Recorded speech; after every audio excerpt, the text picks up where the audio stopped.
Hello everybody and welcome back to my YouTube channel. Today's review is on another musical adapted from the Broadway stage to film. Even though I haven't seen the actual stage show yet, all I'd heard about it was rave reviews. So this is Kia's reviews, and this is my review of Dear Evan Hansen. This is what you're supposed to be working on, sweetheart, with Dr. Sherman. Have you been doing those letters he wants you to do? Dear Evan Hansen. I mean, I've been trying to. Those letters are important, honey. You have to keep working. We can't go back to where you were last year, right? You have an appointment this afternoon. I'm working till 6, so you're gonna have to take the bus. Dear Evan Hansen has always been a musical I've wanted to see on stage ever since the Broadway cast recording came out. I share the same experience with Hamilton, which I am seeing at the beginning of next year. Once I heard that this musical was being turned into a film, I couldn't have been more excited.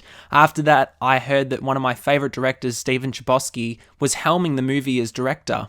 I love both of his previous films with Wonder and The Perks of Being a Wallflower, and then the trailer came out.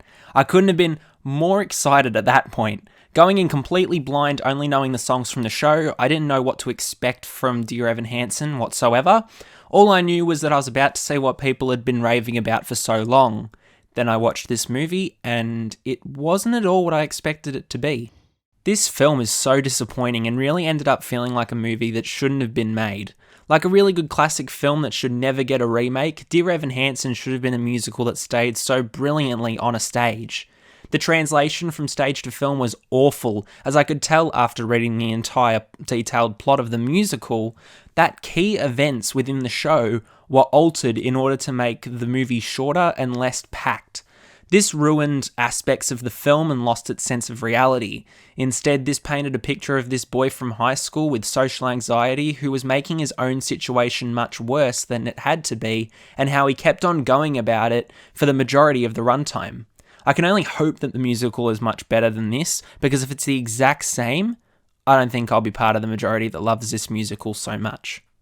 You know, you don't really act like a depressed sort of person. There are a lot of people who feel like us.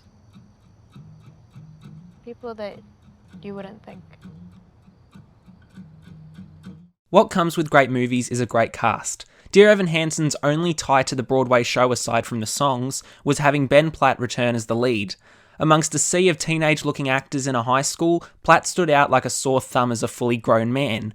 I personally didn't feel like this was as much of an issue for me as it is for everybody else, but I still wondered why they didn't just recast the entire film instead of keeping Platt on.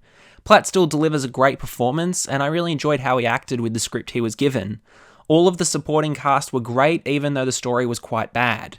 Kaitlyn and Amy Adams were the standouts amongst the cast.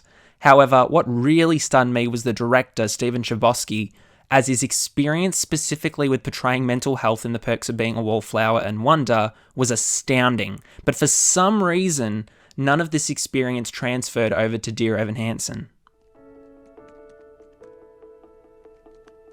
Today is going to be an amazing day. And here's why. Because today, all you have to do is just be yourself. But also confident. That's important. The music is obviously without a doubt the best part of the movie, but even so, the entire Broadway album isn't here. I even think that one new song was added, which confused me. Iconic songs like You'll Be Found and Waving Through a Window were brilliantly sung by Platt and the ensemble behind the film, but in terms of remembrance, the only sequence worth remembering out of the entire film is You Will Be Found.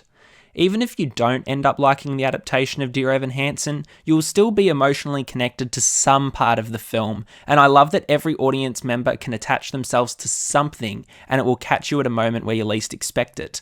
Even though I did not care for the film all that much in the end, I still went along with it the entire time, and did find myself shedding a tear more than once. Even when the dark comes crashing through, when you need a friend to carry you, and when you're broken on the ground, you will be found. Dear Evan Hansen is a musical that shouldn't have been touched at all. Translating it from stage to film unfortunately did not work, and to be let down by a director that I've loved so much, it feels like this did to Chbosky exactly what Cats did to Tom Hooper. No, I am in no way saying that Cats was at all better than this film, believe me. However, I loved the soundtrack and supporting cast, but overall this was incredibly disappointing and didn't feel like an accurate representation of what the Broadway hit show was well known and praised for. So I'll give Dear Evan Hansen a 4 out of 10. Thank you all so much for watching. Have you seen Dear Evan Hansen? Let me know below. As always, be sure to have a look at my previous reviews of Tick Tick Boom and No Time to Die. This has been Here's Reviews, signing off for now. Don't forget to like, follow, and obey.